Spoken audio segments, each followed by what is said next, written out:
Hello and welcome to House of Cult. My name is Alessandro, and with me, as always, is Ariel, the owner and founder of the Pretty Cult. And today we are stoked to be joined by Myke Terry of the massively influential progressive metalcore outfit Volumes, who are set to release their fifth studio album, Mirror Touch, on December 12th via Fearless Records. We obviously have a ton to unpack with the new album and your, over 15-year career with this band. But before we get into any of that, just how are you doing today? I'm great, man. The sun is shining today. It's been raining for like the past 6 days or something like that. Yeah. But it's cool to have some good sunshine, even though it's pretty cold. Well, cold for LA anyway. So yeah, it's cold, but it's good. It's nice. Yeah. I'm from Seattle, so I'm used to the rain, but obviously I live in LA now and I've just been rocking the North Face every single day Yeah, going outside. dude. It's Yeah. just so cold. Hell yeah, let's go. I got the North Face slippers on, man. I'm ready. Yeah. I'm prepared to walk my dog in the cold. Yeah, absolutely. But yeah, dude, obviously we're chatting today about Mirror Touch. It's the first studio album in over 4 years. Even Yeah, though that isn't like a huge gap of time, a lot can sort of change in 4 years. And, change has always been a constant thread in the history of Volumes, but very sort of much going so. into this record, what was sort of your guys' collective headspace within the band? Were there any goals or mission statements that sort of guided the direction leading into Mirror Touch, both musically and lyrically?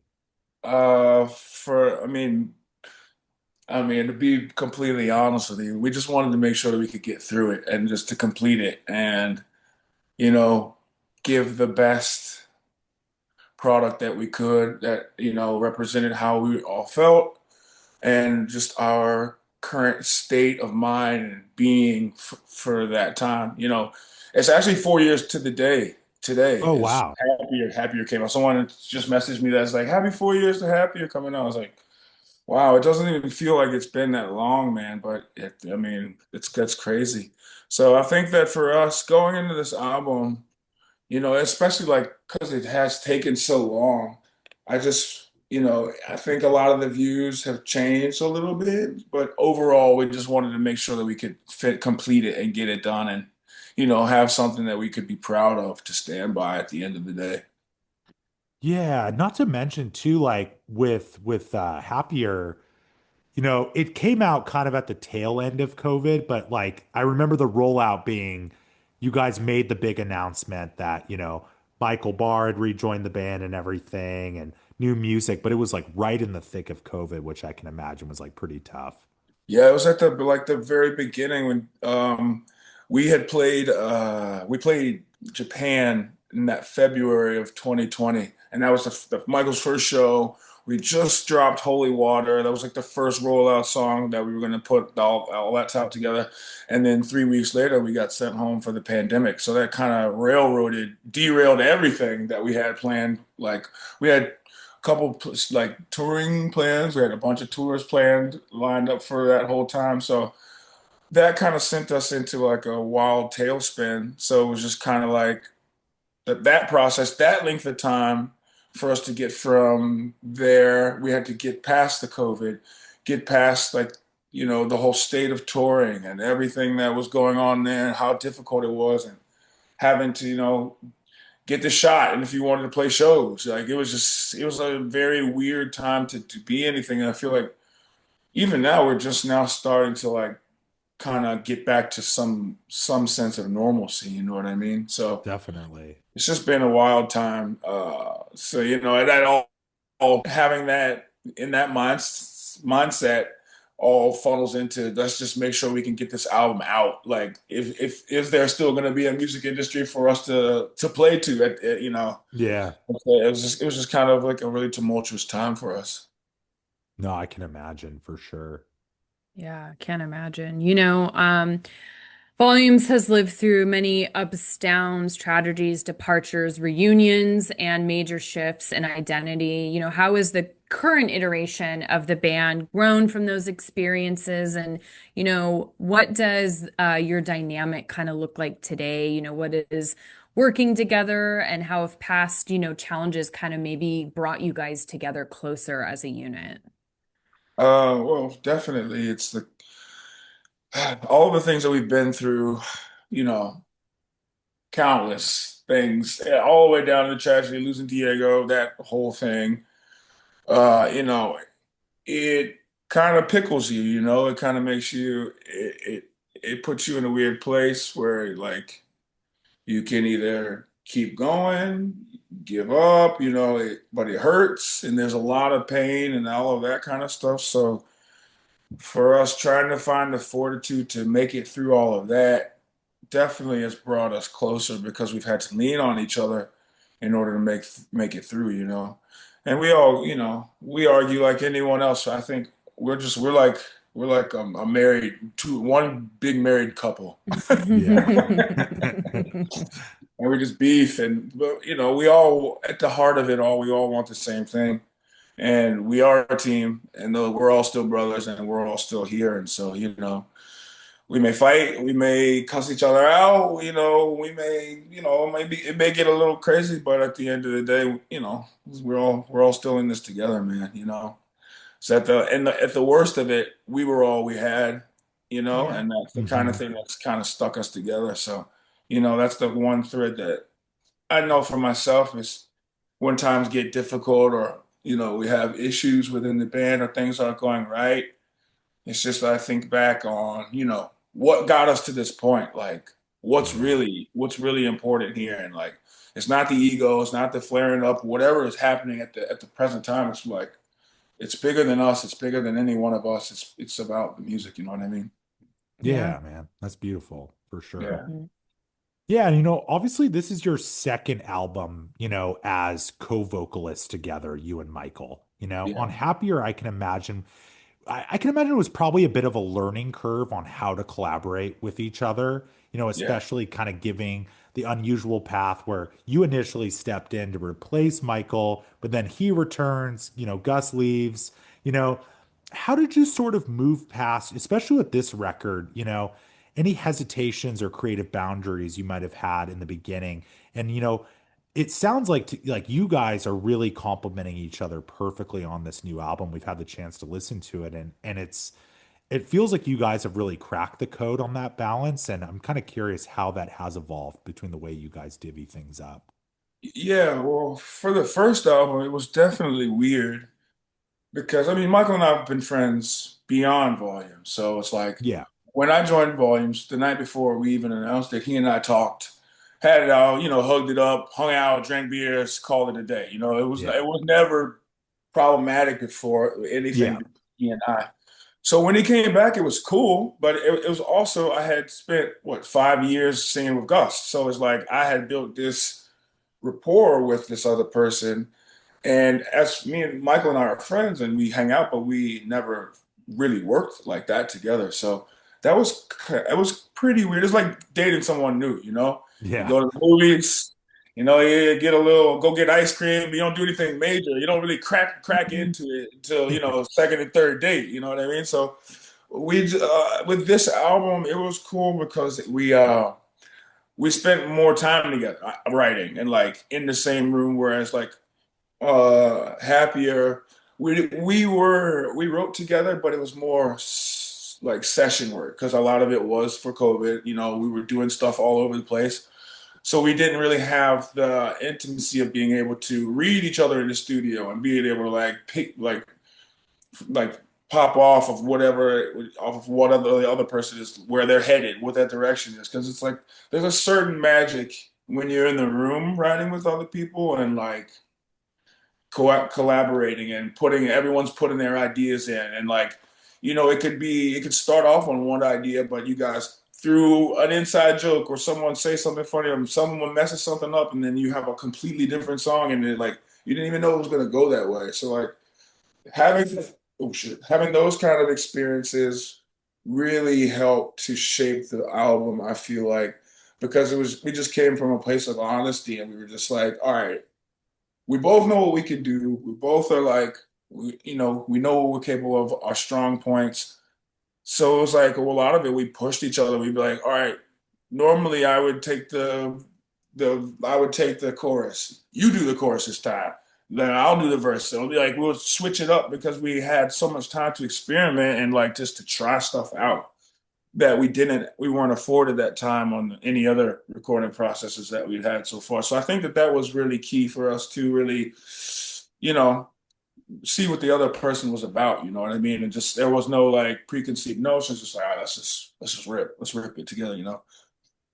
100%. I mean, and obviously Gus's contributions were incredible for the band, but I feel like as a fan of Volumes, this is my favorite form personally because I think these are the two voices that I feel like are the strongest vehicles for the music that Volumes does. And Yeah. I mean, what a treat for the fans for sure to have both Yeah. of you guys together doing that. It's It's really, fun, man. It's like a lot of times it feels like when we're playing, I don't know for him, but just for myself, it feels like it's an extension of like it's like a secret weapon. Like it's another part of me that we blend so well together, and it's like if we're doing harmonies, we just have these new tools that we could use that, you know, I was not able to use before, but I didn't know that I had access to or had the power to wield, you know what I mean? So with for Michael, sure. that's been nothing but sick as far as like working with on like a collaborative level and just as on a personal level, dude's pretty solid. Yeah, for sure. Yeah. Oh yeah. Mirror Touch feels like, the most mature Volumes record to date, as cliche as that sounds. There was a playful energy in albums like Different Animals, kind of takes a backseat to darker soundscapes, heavy intensity, visceral performances, a lot of, emotional vulnerability. What drew you towards this tone and kind of what was fueling the shift creatively for this album? I would think probably just life, really. Just, I mean, see, I mean, we've said it over before. I mean, the band just consistently goes through shit, so Yeah. we always have something to talk about. So, it just comes out of a place of necessity, you know. Yeah. When we did Different Animals, that we were a party band, like we were Yeah. ripping, like we were on a sick one most of that whole cycle. So, and that comes out in the music, and it's like it's always. I feel like with Volumes, it is a party, but it's like a uh-oh kind of party. Like this could get problematic really fast. You know what I mean? And like teeter that line very well. You know, on the Different Animal cycle, we teetered that line, and I feel like we stepped over into the overindulgent side. Where this album is more like self-reflective and more like in learning from all of those mistakes from that we had spent years making on that album cycle. And with this is like, okay, let's get to the heart of it. We're like, this is like actual therapy. We're really cutting into what we're really Mm, doing, actually talking about stuff and we're not just pretending like everything's okay. Like, oh, we're just, the album, I feel like Different Animals was just like a cry for help. And this is like we're actually like having actual therapy on record, I feel like. Yeah, that yeah. that really nails it for sure, listening to this record. Like it kind of feels like waking up from the aftermath of the party and sort of Yeah. being like looking Yeah. in the mirror and being like, all right, we're gonna change some things. Yeah, something's got to change. We've lost a lot. I got a black eye now. Like what happened last night is kind of what this album is for me, anyways. Yeah, For sure.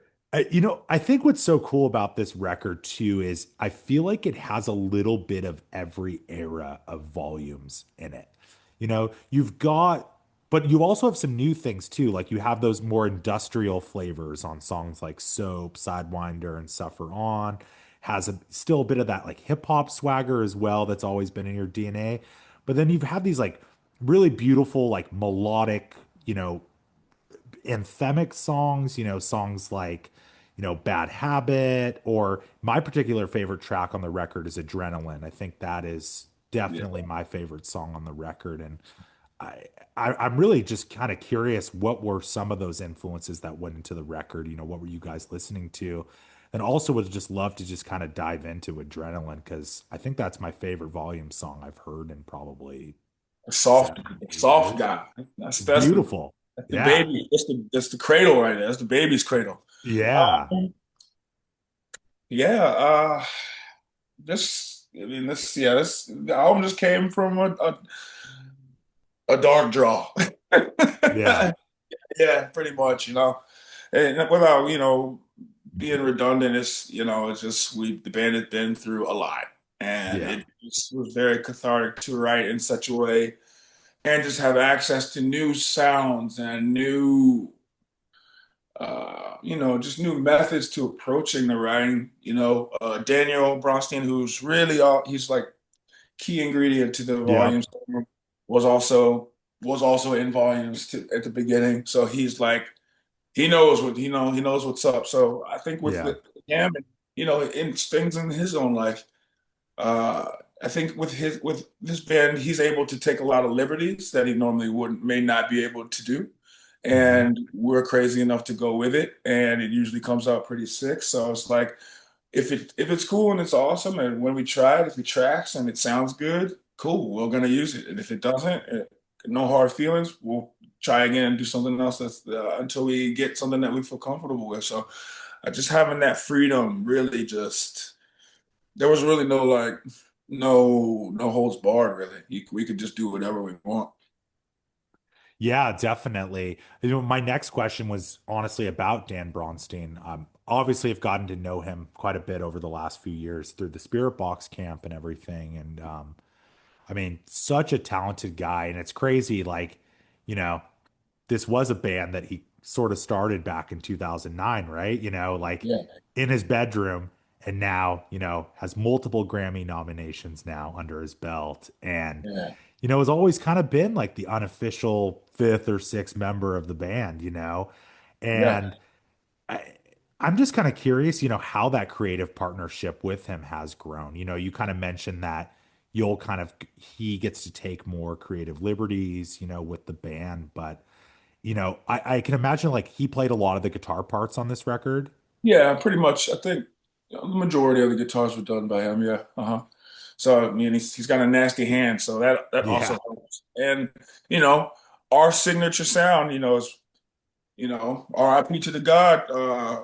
Diego, his right hand, his hand, and his yeah, his technicalities were what made Volumes really what it is. And Daniel and him were, they were teammates on the same team. And so I feel like a lot of those things are still left behind with Daniel and vice versa. Like Daniel also had skills that he helped cultivate in Diego. So it's like, it's you get the same, not the same, because obviously it would never be the same, but you get kind of, the same feeling when you listen to Daniel play again as you do when Diego would play.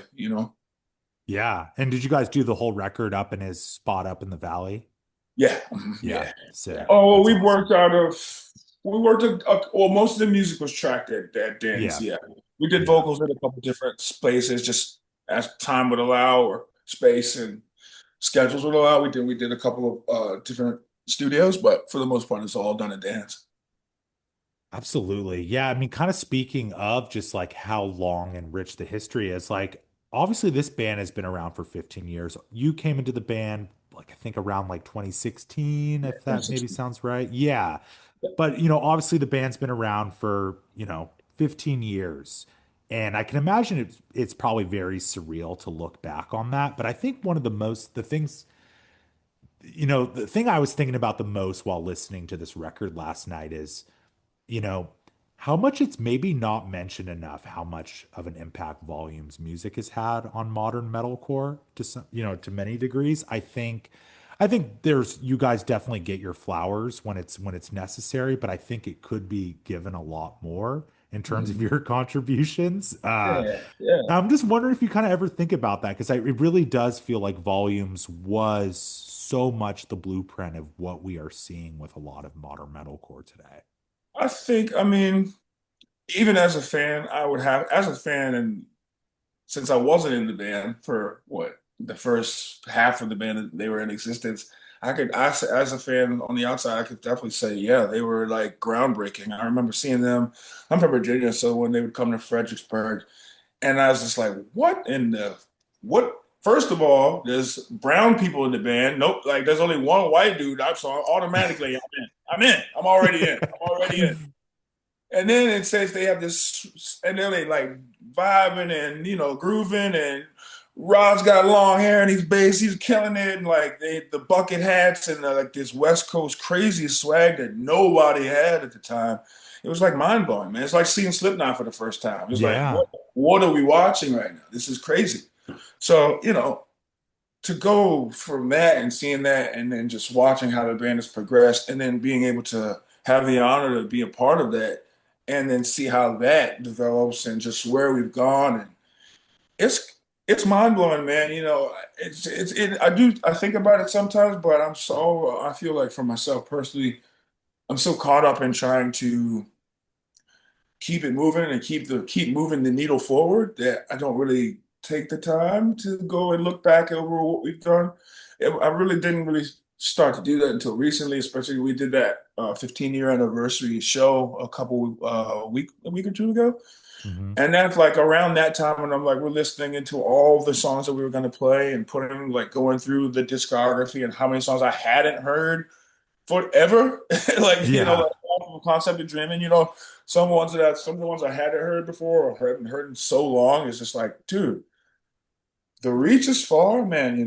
The catalog is deep, and you can definitely hear the influences, from all the albums. So it's just I never lose. It never is lost on me that just how great it is and just how much of a great opportunity and a privilege it is to be able to have a hand in creating something that has meant so much to so many people for so long. Like, that's what long after I'm dead and gone, those albums will still be around, and that'll be the only thing that we're all will have any clue that we were a thing. And that's really fucking cool, if you think about it like that. So Yeah. I'm just very fortunate, man. It's a very nice place to be, even on the shittiest days, like when we are fighting, or when things aren't going well, or when music is moving slow, and we don't have we're not on the big tours that we think that you should be on, or we're just sitting at home for 3 years writing a record. You kind of lose sight of what it means because you just got your head down working the whole time. But it's cool to be able to look up and see what you've done. Yeah, it's beautiful. I mean, like I just think of it like you see a lot of those younger kids on like YouTube or TikTok that are just absolute shredders, Yeah. animals on the Like guitar, 6 years drums, whatever. old, ripping. 6 years old. And it's like they undoubtedly probably grew up like learning volume songs. Like that's how they learned how to play Which is guitar or play so wild drums. to think Yeah. about.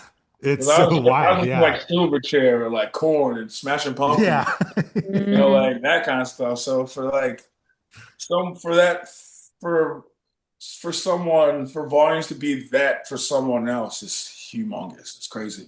Never in a Really million cool. did I think that it would be that serious for me. So it's cool. It's like it's always a treat when people message or reach out and say to express just how much we've had an impact on them. It's crazy, man. Yeah, man. Crazy. It's awesome. Yeah, that is really cool. I can only imagine. A little bit of a shift here in question. We always like to throw in, some sort of fashion question since we are a fashion brand. Okay. Obviously, you have a strong style and a real sense of fashion identity. What inspires your clothing choices? What brands or aesthetics do you find that you like to gravitate towards? And, how do you express yourselves, on or off stage with the way that you dress? Just pick figures. I usually go by the day. This is when I get dressed in the morning. I'm like, I'm in the shower. All right, how do I want to feel? What kind of clean do I want to feel? Right? And Okay. how comfortable do I want to be? Am I like jeans comfortable or am I like Dickies comfortable? Like, is it cold outside? Legs gonna be sweating? Is it hot outside? Like, what kind of shirt? Like I try to put that all together before I get out. That way, I've gone through a couple options because I'm terrible. I will put on everything in the closet. No, no, no socks on, socks. No, it's just not working. And usually, I'm like to keep it pretty plain. Before I was like, I mean, I've gone like through different stuff. I want to be high end fashion, and I want to be the Dark Lord with the goth clothes on, and like the super mysterious shadowy figure guy. Like, man, I'm 42 now, man. I don't care. Mhm. My girl dresses me. She gives me good ideas to wear. I definitely like just to keep it comfortable, keep it casual, and just feel free, man. Wild colors or black, doesn't really matter to me, man. I just like to keep it cool. I love that. It's so funny. I feel like so many men do that. Like the older they're younger, they care a lot. My husband, opposite. When he was younger, he looked like he thrifted all his clothes. He looked like a 70s stoner bum. But I still Yeah. fell in love with him when we were I little love that babies. aesthetic. I love that. And then now that he's older, this man shops more than me, gets clothes. He's gonna like he if he hears this, he'll be like, oh my God.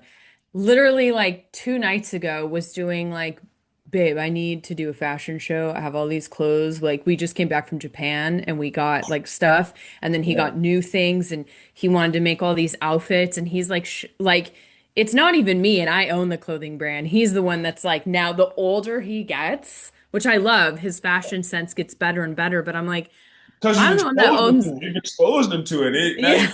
once you find it, you You're can't right. go Maybe back. it's you're You right. Maybe can't it's go back. me. Otherwise, I'm like you. I'm in the shower and I'm like, I just want to be comfortable. Especially Yeah, I'm a cold weather person, so I'm like, if it's hot outside, active wear. If yeah. I'm I just gonna like be because in I the love. office, active Yeah, wear. yeah. I'm just trying to find the vintage crowbar shirts, man. That's what I want. Yeah, man. Or the Oh, vintage man. Earth Crisis shirts or whatever the Dude, fuck it is, I man. got a few of them in here. I got a few good vintage shirts. One of the things I did, but I kind of messed up, was for just in touring for so long. I had so many sick old shirts, like old Hatebreed shirts, old Strife Oh, shirts, dude, man, like American Nightmare, all kinds of old stuff, man. But fuck. moving and then just touring and losing them. I still have a few left. I got a couple old, fur like old from my era, Bury Your Dead shirts that I still have hanging up in the closet. That I'm like, man, one of these days I'm gonna dispose of them somewhere. But it's just cool to hang on to those things. And also, they're all like mediums and like small. So you think like Yeah. I was really I was really sucking into a damn medium hate shirt. Yeah. Yeah. I did. Speaking of, just for our listeners, you mentioned Barrier Dead. I had the chance to go to the Barrier Dead show at the Chain in like 2018 or 2017, Yeah. and you performed as well with Matt and Yeah. everything. And Mhm. that was a fucking very intense night. That Yeah. was incredible. Yeah, And that was one for the books, man. That's the first time we'd ever like been able to do something like that. So that was really cool. So everyone was, and just in changing singers, and obviously, this is the second band I've been in where I've been replaced another singer. It's like everyone just assumes it's beef, or yeah, like I don't beef with nobody, like, yeah, and so like. It's always a kind of thing. It's like, dude, either it didn't work out, you don't want to do it. It will never be like I have some nefarious plan to take over your bed and run it into the ground or do whatever it is. You know what I mean? So it's just like, it's cool that once we got to be able to do that together and everyone could see, hey man, they're actually friends. This is like it's not. This isn't like a tabloid, man. It's just music, man. It's just business, man. We're just ripping it. And I think that was a lot of fun. And we're doing it again.